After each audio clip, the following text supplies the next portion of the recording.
Sheboygan. Welcome to another episode of SBD Roll Call. Today, we're going to be talking about the topic of winter parking and ordinances. We'll also touch a little bit on snow removal. My name is Officer Tom Aker. I'm here with Officer Bob Erickson. How you doing, Tom? I'm doing well, sir. How you doing today? I am just fine, thanks, man. We are a regular Bob and Tom crew today. Like I said, we're going to be going over the winter parking and ordinances. A lot of times people get confused, reference these winter parking rules, and I would have to agree. I think after we go through this episode, hopefully the citizens understand the parking rules a little bit better, and also more importantly why we have them. Right. And we're going to get into a lot of not only where you got to park your car in the winter time, but why we're doing it the way we are.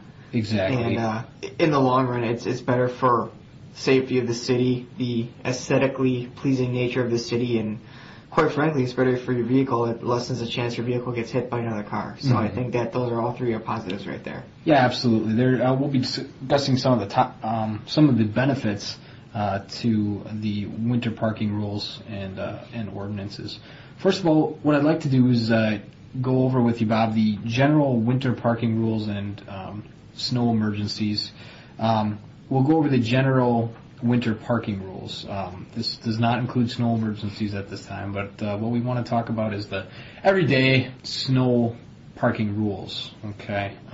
Like I was saying, what we'd like to do is talk about the winter parking rules. And one simple rule that you can think about is winter parking rules are from 2 a.m. to 6 a.m. So what you want to do is park for tomorrow. That's the main rule that you want to obey is always park for tomorrow. So if tomorrow's going to be an even day, then you're going to park on one side of the street, and if tomorrow's an odd day on the calendar, you're going to park for another side of the street. What I'd like to do is have Officer Bob Erickson talk a little bit more about that. Well, thank you, Tom. No problem, sir. Basically, if we look at the city is set up, as far as addresses go, the city is set up so that either on the north side of an east and west going street or on the west side of a north-south street, the addresses are all even numbers. And reverse of that, on the east side and on the south side, the addresses are all odd numbers. Now, the great thing about this rule we're going to get into, you don't really even need to know your directions. You just need to know what side of the street you live on as far as whether or not that is an even or odd number to go with this, okay? Most people are asleep between 2 a.m. and 6 a.m. Obviously, there's always going to be exceptions. Cops are one of them. But if we figure that you're a person that's going to be asleep during those hours and probably is going to be asleep before midnight, what you can do if you need to park your car in the street overnight, before you go to bed, is make sure you're parking for tomorrow. So let's say today is the 10th of January.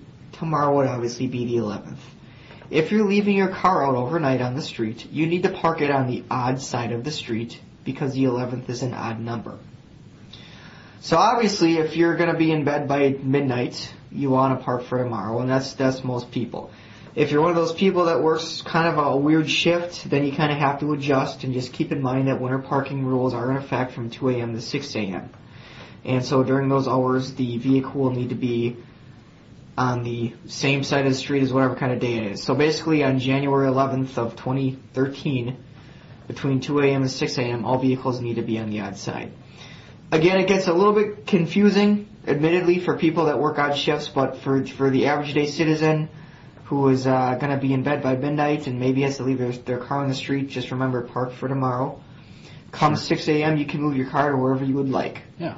So even for those people with the odd schedules, wherever that 2 a.m. to 6 a.m., wherever that lands on the calendar day, that's what side of the street you're going to be parking on.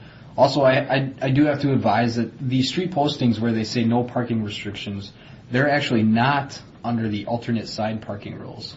So if you have a street with no parking restrictions posted, you actually are not under the alternate. And how is that going to be posted, Tom? Well, that's going to be posted on a clearly marked no parking restrictions sign that you can find on the side of the road.